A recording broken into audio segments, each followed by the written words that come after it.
Okay, last topik kita adalah population ecology kan. Kita cakap pasal apa? We discuss about the dynamic of the population kan. Itu ekologi. Saya maksudkan tadi population ecology. Population ecology. Dia ada lain sikit tu. Okay? Population ecology kita concern about the dynamic of the population. Apa maksudnya dynamic of the population? Whether the population increase ataupun decrease. How many factors involved in affecting the size of the population? Berapa? Sebut nombor dia. 1, 2, 3, 4. Berapa? How many factors? Ya, ada 4. Siapa jawab tu? Tiada. Ada 4 kan? 1, biotic potential. Kemudian apa lagi? Kita ada biotic potential. Kemudian kita ada environmental resistance. And then kita ada carrying capacity. And the last one is natality and mortality. So that is the 4 factors that will affect the size of the population. Okay. And then the last slide, during our previous class saya tunjuk ni gambar. Kamu ada Google dia ni, macam kan? Ya. Tapi sebenarnya di India dengan China tu dia punya sempadan hampir je kan. Dia memang pun bersempadan lah, ya, border with the China and India. Tapi dia ni adalah more to Indian, ya. So dia ada family yang sangat besar. Berapa besar? Ya. Dia ada 39 wives, 94 children and 33 grandchildren. Ini yang direkodkan semasa dia meninggal. Kenapa dia punya? Why Zion China has this biggest family? Kenapa dia ada family yang begitu besar? Satu, sebab dia punya capacity. Apa capacity? Satu, dia punya biotic potential. Okay, good. Yang kedua, what capacity? Carrying capacity. Biotic potential dia besar sebab kenapa? So dia ada 39 wives, ya. 39 wives. Kan 39 wives macam mana?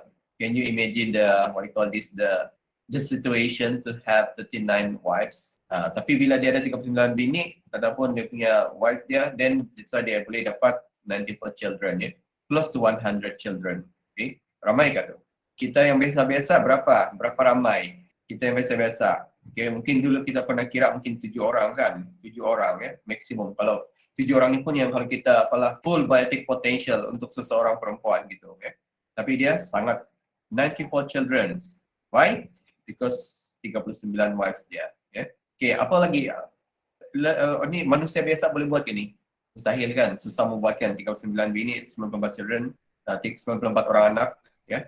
Tapi sebenarnya dia bukanlah orang biasa-biasa lah. Dia ni sebenarnya adalah macam ketua macam religions ataupun ketua satu anutan atau agama, ya. Dan boleh cakap dia ni kaya lah. Dia punya rumah 4 tingkat dengan 100 buah bilik, ya, macam asrama kan. Macam satu asrama lah dia punya rumah, ya. So this will refer to what? Ini adalah apa ni sebenarnya? Ini adalah dia punya carrying capacity, ya. Ataupun dia punya resources, ya, sumber dia. Right? That's why dia boleh dapat ataupun dia boleh menampung keluarga yang besar, okay? Alright, so another factors that will affect the size of the population is natality and mortality. So apa itu natality? Natality itu adalah kelahiran, okay, number of offspring produced at a certain time. So itu adalah natality. And then mortality adalah the number of offspring die at certain time, yeah. Natality, birth rate. Mortality, death rate, yeah. So we can predict the conditions or the situation. Bila natality higher than mortality, so population akan increase.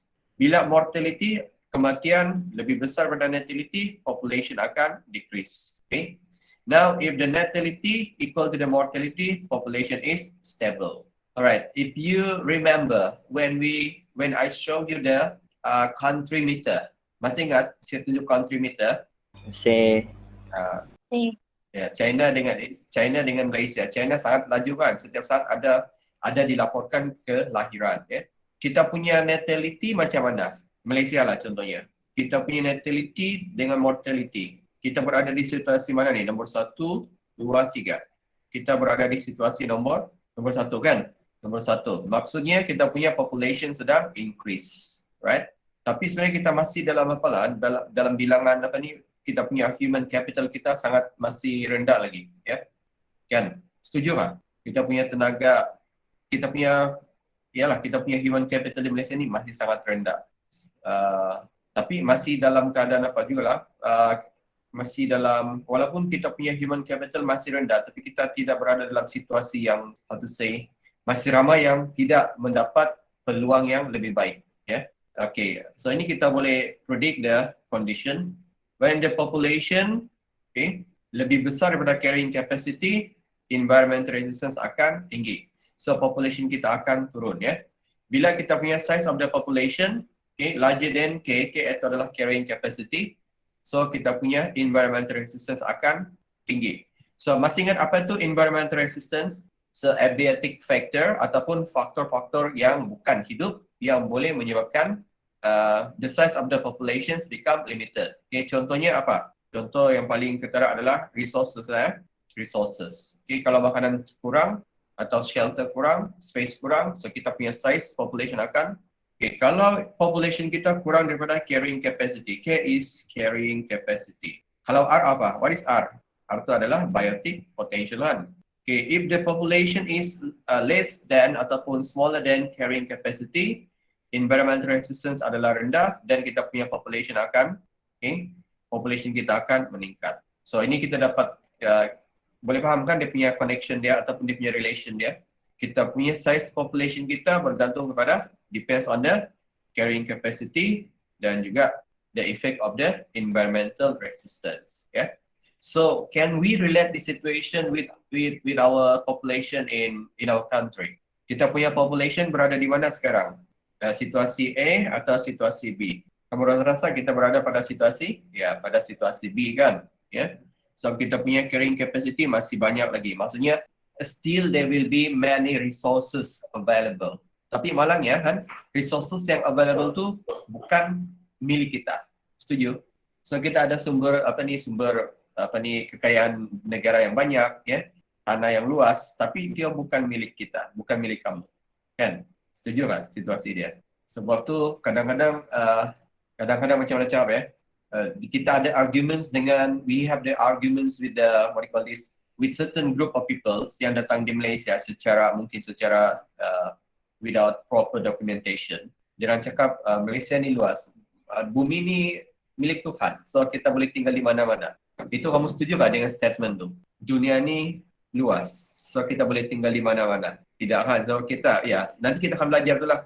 Ada satu kita boleh kaitkan dengan tu. Benda tu tidak akan berlaku.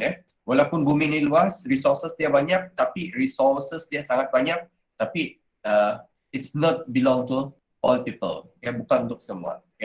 Alright. Next is the patterns of the population growth. We have two types, exponential dengan logistic growth curve. Exponential tu adalah untuk human population.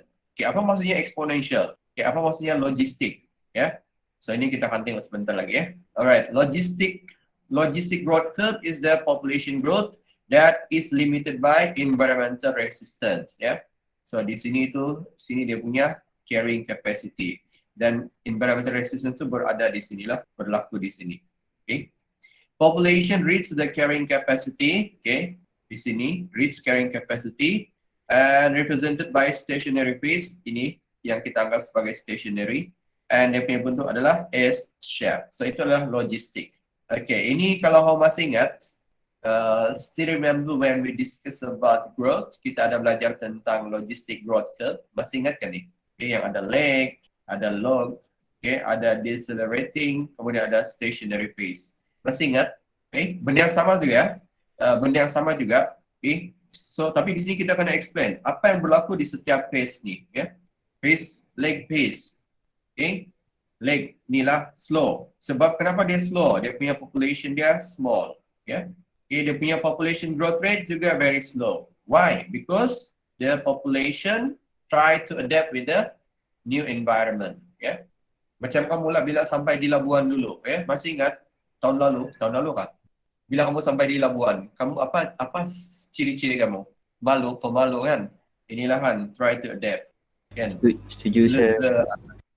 Itu maksudnya try to adapt kan? Kemudian sekarang ni lag phase. Lag phase tu population size increase, the population growth rate increases. At this time, the population will try to utilize the biotic potential, maksudnya dia menghasilkan anak yang ramai. Dan at this time, there will be still no environmental resistance. Belum ada halangan ataupun belum ada limitation daripada dia punya environment dia. Alright, the third phase is decelerating phase, population size decrease. So ada 3 benda ni. Satu, population size, kemudian dia punya growth rate. Growth rate also decreases, affected by the environmental resistance. Environmental resistance sudah ada efek dia. Apa contoh environmental resistance? Space kan. Apa lagi? Lagi satu tox, pada panggil. Accumulation of waste product, itu juga adalah contoh environmental resistance. Stationary pace. Population reach the carrying capacity. Population growth rate is 0. Tidak ada pertambahan. Natality equal to mortality. Population is stable but fluctuate. Kita nampak di sini garis lurus kan, sini. Tapi sebenarnya dia macam ni, turun naik, turun naik, turun naik. Ini yang kita panggil sebagai fluctuate. Ini untuk kali ini kamu kena ingat ada 3 benda ni, population size, growth rate dan dia punya condition dia. Ada 3 benda untuk setiap phase dia. Ini benda yang sama. Exponential. Exponential growth rate atau growth curve adalah unlimited growth of a population. Ada 2 phase dia, lake dengan log. Lake phase, population size increase slowly. Log increase rapidly. Kenapa dia increase rapidly? Sebab due to the improvement in the healthcare and medical medical care. Kemudian increments of food production. Ini cuma apply untuk siapa ni? Hanya untuk manusia. Setakat ni yang masih dalam exponential growth curve adalah manusia. Kenapa? Sebab kita boleh berfikir kan? Because we have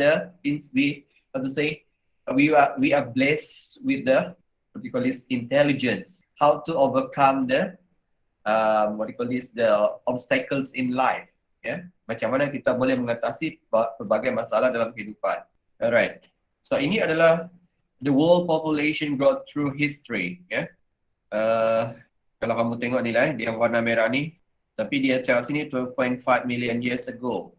Tapi kamu setuju kan ni? Manusia bermula pada 2.5 juta tahun yang lampau. Agree with this? Setuju Wis. 2.5 juta tahun yang lalu. Maybe. Ini yang dicatatkan ataupun yang cuba diterangkan oleh saintis lah. Kita punya manusia sudah wujud sejak 2.5 juta tahun. Maybe Tapi how to say, there will be no, kalau saya lah tidak ada evidence yang konkret so tiada gambar kan, tiada bukti yang kita mau temukan. Saya tidak, mungkin Quek dan dari Sandakan ke Quek? Sandakan memang. Sandakan sebab ada orang hutan itu, tapi sebenarnya the evolution of the humans from the apes itu sangat sangat terkenal lah dia punya the idea is a very significant. Alright. Tapi terpulanglah dengan kita mau percaya kita ni berasal daripada buyut atau macam mana Tapi yang saya mau emphasize di sini, this is the size of the population Kemudian di sini kalau kamu tengok sini ada satu situasi ataupun ada satu masa ada satu event kita panggil sebagai Black Date, the flood. Kalau kamu Google ni kan kamu akan nampak orang yang ada topeng burung Nanti kamu Google Black Date. So waktu ni kan dikatakan ada 200 juta kematian itu 200 million death seluruh dunia Satu kalau kamu tengok di sini ada satu sakit. Betul, sakit dia macam nanti kamu dia punya cerita dia macam apa cerita dia tu macam menarik lah sebenarnya, interesting. Macam COVID tapi bukan. Dia dibawa oleh dia penyakit bawaan oleh apa panggil dia tikus. Pembawa dia adalah tikus. Cuba kamu tengok di sini kalau kamu nampak sini ada satu apa tu? Ada satu lekuk kan, ada satu curve ada satu curve decreasing of human population Kenapa? Sebab waktu ni 200 juta 200 million. So dia sangat affect the size of the population. Kita berada di mana sekarang ni? Modern age kan.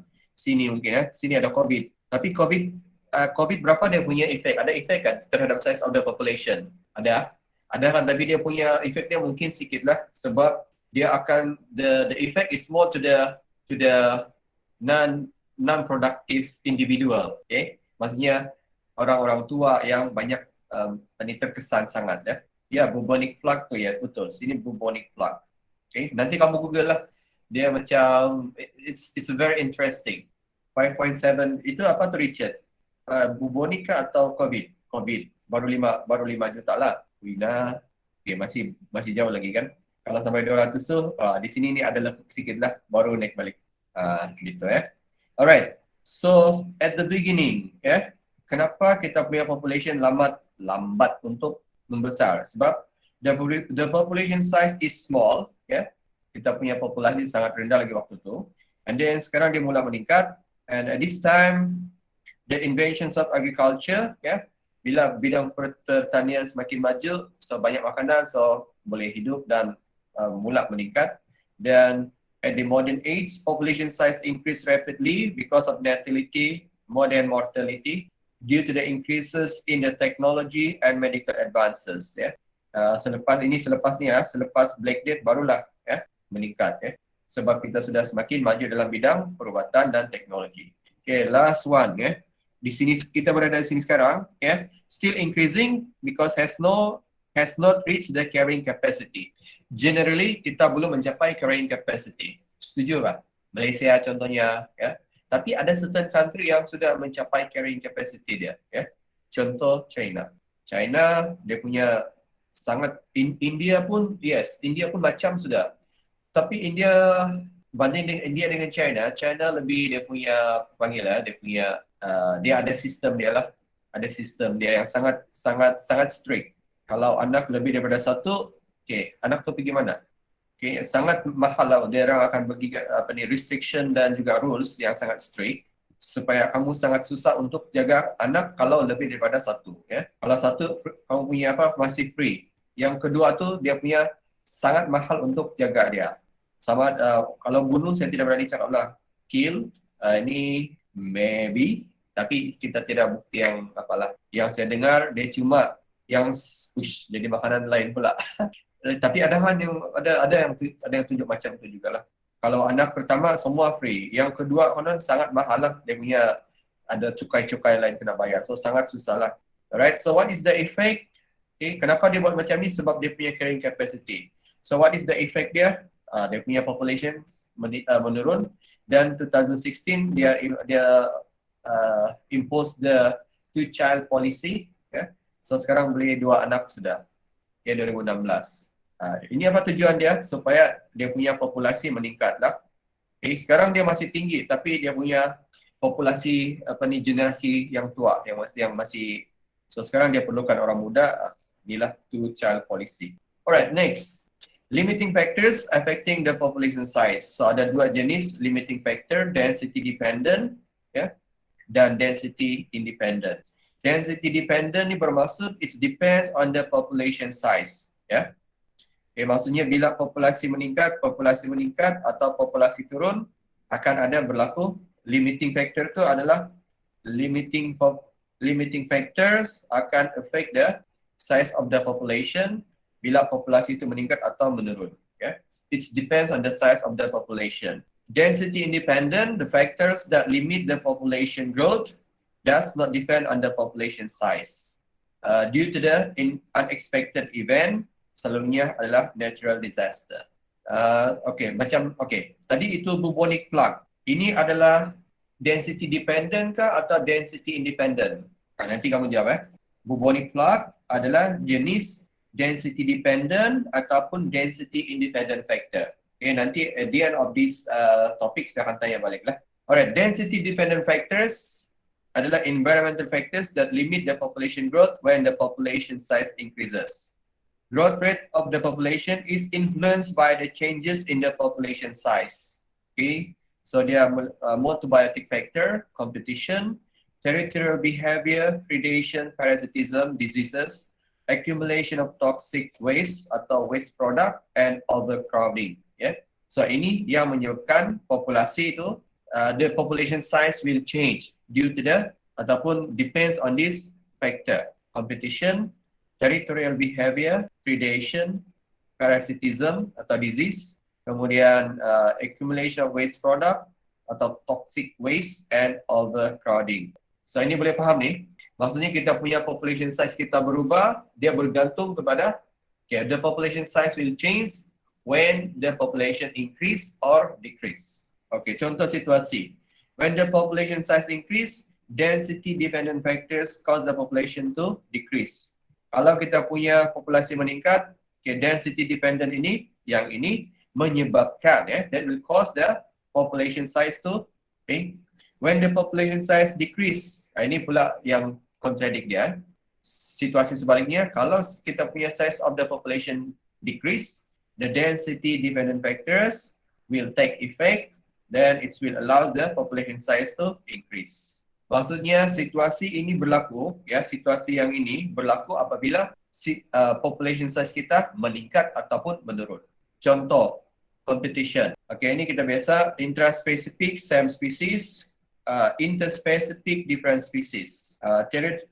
Territorial behavior, ini ada 6 So nanti kita akan tengok satu-satu lah. Competition. Bila masa berlaku competition? Berebut when you compete for the same limited resources. Makanan kalau banyak akan berlaku competition atau tidak? Kamu di cafe, kalau makanan banyak ataupun ramai student datang tapi makanan banyak, tidak berlaku competition kan? Competition itu berlaku when the individuals compete for the same limited resources. Contoh mencari pasangan. Sekarang ni siapa yang compete? Perempuan ke lelaki yang compete? Richard, berapa lah yang datang dengan kau? Perempuan, lelaki sikit. Okay, bilangan dia lelaki sikit kan? Okay. Clinton cakap lelaki yang compete. Tapi sebenarnya sama saja, dua-dua akan compete juga untuk mendapatkan yang terbaik kan? Kita bukan just tengok bilangan kan, tapi quality. You are looking for the quality, not the quantity. Maksudnya maybe kalau seorang itu sangat berkualiti, akan ramai orang yang akan tertarik dengan dia, kan? Setuju. Tapi yang berkualiti itu kurang. That's why dia sangat limited. Bila dia limited, akan berlaku competition. Tapi kalau dari segi in terms of number, bilangan lelaki adalah kurang daripada bilangan perempuan. So we can see that the female will compete among them untuk dapatkan pasangan lelaki di sekitar sini lah dalam situasi kamu ni. Okay, contohnya satu kelas ada 8 orang lelaki. Perempuan ada berapa? Ada 14 ataupun 16 orang. So 16 orang ni kalau situasi ini berkekalan, so 8 orang lelaki, 16 orang perempuan, satu lelaki, 2 perempuan, dia punya ratio dia akan berlaku competition lah untuk dapatkan pasangan. So the moral of the story is, entahlah, kamu apa persediaan kamu? Sharing. Jaime cari lelaki luar negara. Oh bagus. Ada dia punya Ada dia punya strategi. Cari lelaki di uni.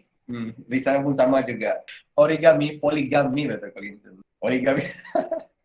Origami itu single terus sepanjang masa. My job is to make Richard beritahu ni. My job is to make my colleague easier. Berkorban now. So the competition increase, causing the population size to decrease. There will be 2 types of competition, intraspecific dengan interspecific. Kalau kamu contoh untuk dapatkan pasangan, itu inter ke intra? Intra kan? Intraspecific ini contoh intraspecific, ini interspecific different species. Alright, next is territorial behavior. It occurs when individuals or groups of organisms select and define an area. The area ataupun dia punya territorial must be large enough to provide basic needs. Basic needs yang kita maksudkan adalah shelter, prey, hunting, mate ataupun dia punya partner untuk reproduce. So itu adalah territorial behavior. When the population size increases, there is little space between neighboring territories of the same species. So competition akan meningkat. Species without territory often die due to starvation or predation. Contoh yang paling ketera di situasi kita adalah kalau ada contoh yang kita panggil kumpulan ataupun group of individuals yang tidak ada proper documentation, dia ada boleh beli rumah kah di tempat kita? Boleh beli tanah? Boleh beli properti? Tidak kan? Okay, ataupun kita, contohnya kita lah, kita pergi di Australia, kita bekerja di Australia secara illegal. Hidup kamu nyaman kan? Nyaman. Aman kan? Tidak kan? Sebab kita tidak ada territorial behavior. Ya? Kita tidak ada space yang kita boleh defend, di mana kita boleh di tempat tu, macam kamu lah di rumah kamu, di kampung. Ada kampung kah? Ada kan? Ada rumah kan? Ada kawasan rumah kan? So itu adalah kamu punya territorial behavior. Dan kalau kamu tidak ada rumah, tidak ada kawasan rumah kamu akan selalunya apa? Inilah species ataupun individual without territory often die due to starvation and predation. Boleh faham ke tu? Boleh relate dengan kehidupan kita? Contoh kalau kamu berada di tempat asing, ya, adakah kamu punya, contoh kamu dengan partner kamu lah, adakah kamu selesa untuk ada beranak pinak di tempat yang asing bagi kamu? Tidak. Itu maksud dia. So bila tidak territorial behavior, population size itu akan menurun, ya. Begitu. Sepatutnya lah. Tapi selalunya kalau manusia it's not really happen, ya. Sebab adalah faktor lain, ya. Kalau kita tengok some of them dia mungkin menghasilkan anak, ya. Dan anak tu tidak terjaga dengan baik kan. So ada dia punya kesan lain lah. Okay, competition for resource food, ya. Ini Paramecium aurelia, Paramecium caudatum. Kalau kita, okay, ini nanti mungkin ada dalam soalan kamu, ya. So ada dua spesies, okay. Separate culture. Kalau separate culture dua-dua meningkat. Kalau dia combine, satu meningkat, satu turun, ya. Yang merah aurelia meningkat, caudatum decrease, ya. Kenapa? Sebab berlaku competition. Okay, predation. The interspecific interaction result in cyclic fluctuation in the population size. Yeah. So kita tengok kalau prey meningkat, predator dia, okay, mula-mula predator dulu. Predator meningkat, prey dia turun. Yeah. Bila prey turun, predator turun. Okay, bila predator turun, prey meningkat. Bila prey meningkat, predator pun meningkat. Yeah. Bila predators meningkat, prey turun. Okay. Bila prey turun, predators pun turun. Bila predators turun, prey meningkat. So apa kita nampak di sini? Berlaku cyclic fluctuation. So itu yang kita maksudkan dengan predation. Okay. Paramecium aurelia dengan Didinium nascitum. Okay. Paramecium adalah prey, Didinium nascitum adalah predator. So apa yang kita nampak pattern dia? Turun naikkan. Predator meningkat, prey turun. Ya, decrease. Bila prey increase, predator increase. Predator increase, prey decrease. Okay, so it's cyclic fluctuation. Overcrowding, yeah, occurs when the population size increases and then the size becomes limited. Causes excessive stress, which eventually leads to the abnormal behavior. Yeah, overcrowding. Kalau kamu berada di tempat yang sangat crowd, ya, sangat padat, okay, excessive stress. Kemudian lead to the abnormal behavior. Kemudian shows a decline in health and hormonal changes. Causes infertility, then aggressive behavior, higher death rate, and emigration. Kalau kita berada di tempat yang sempit ataupun sangat padat, okay, kita punya population akan menurun atau meningkat. Overcrowding, population akan menurun, ya. Overcrowding causes weaker individuals fail to obtain minimum amount of resources to continue living, ya. Overcrowding, okay, bila overcrowding akan berlaku competition. Efek dia adalah siapa-siapa yang lemah tidak boleh survive lah, ya. Yang lemah tidak boleh survive. Alright, next, accumulation of waste product atau toxic waste, ya. Bila populasi meningkat, population size increase, waste product from the metabolic reaction accumulate, ya. For example, urine and carbon dioxide. Dalam bilik kalau ramai orang, ya, bilik mula bau kencing, bau anjing, kan. Pernah kamu rasa dalam bilik kamu, bila ramai-ramai datang, apa dia punya situasi? Macam-macam bau, kan? Okay, kalau dia berlaku pada masa yang lama, apa jadi? Inilah toxic to the members of the population. Next adalah diseases and parasitism. Bila populasi meningkat atau overcrowding, population meets more frequent. Macam kamulah kalau pergi kafe. Bila ramai-ramai, okay, bila ramai, maksudnya kamu akan saling, apa tu? Mau jarak 1 meter kan? Boleh jarak 1 meter lagi kah? Tidak sudah kan? Kalau terlalu ramai di kafe, okay, dah jarak 1 meter, semua berhimpit-himpit. So, the chances to suffer from diseases will increase. Easier to spread infectious disease, mortality rate increases. Ya, kebanyakan disease itu bermula di tempat yang crowded. Ya. Okay, last, density independent factors that limit the population growth regardless of the population size. Ya, population size itu akan menurun, okay, atau berubah tidak bergantung kepada the size of the population. Tadi yang ini kita bincang semua, kan? Bila population size meningkat akan berlaku density dependent, density dependent factor. So populasi akan, efek dia adalah populasi akan turun. Kalau ini pula populasi menurun, dia tidak bergantung kepada the size of the population, bukan disebabkan oleh ini. So dia disebabkan oleh because of the events that occur seasonally or unexpectedly. Seasonally ini mungkin banjir, kan? Kalau unexpectedly ini adalah natural disaster. Contoh ini, bila berlaku kebakaran, kebakaran itu berlaku di mana? Di tempat yang banyak haiwan, banyak tumbuhan atau random? Banyak tumbuhan. Haiwan banyak, tidak semestinya kan? Maksudnya, dia terbakar bukan sebab tumbuhan yang terbakar, dia terbakar itu sebab ada bahan api. Selagi ada bahan api, sama ada tempat tu ada manusia kah tiada, ada penduduk kah tiada, akan berlaku kebakaran hutan contohnya. Setuju tak? Maksudnya hutan terbakar tu dia tidak memilih tempat tu ada banyak spesies atau kurang spesies.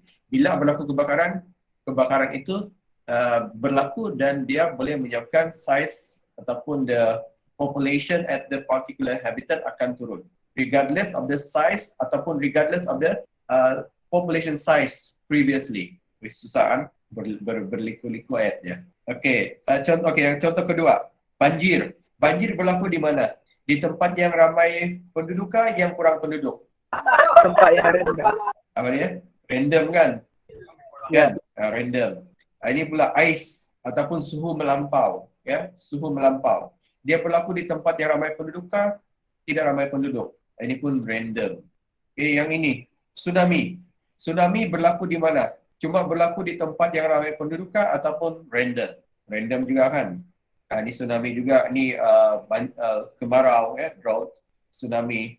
Semua ini berlaku di situasi ataupun di tempat yang tidak, it's not affected by the numbers ataupun the size of the population. Kalau dia berlaku di mana-mana saja. Seterusnya, climate, weather ataupun the use of the pesticide by human juga adalah density independent factor. Contoh bila kita use pesticide, kita spray rumput saja kah ataupun semua yang ada di situ kena? Semua kena kan?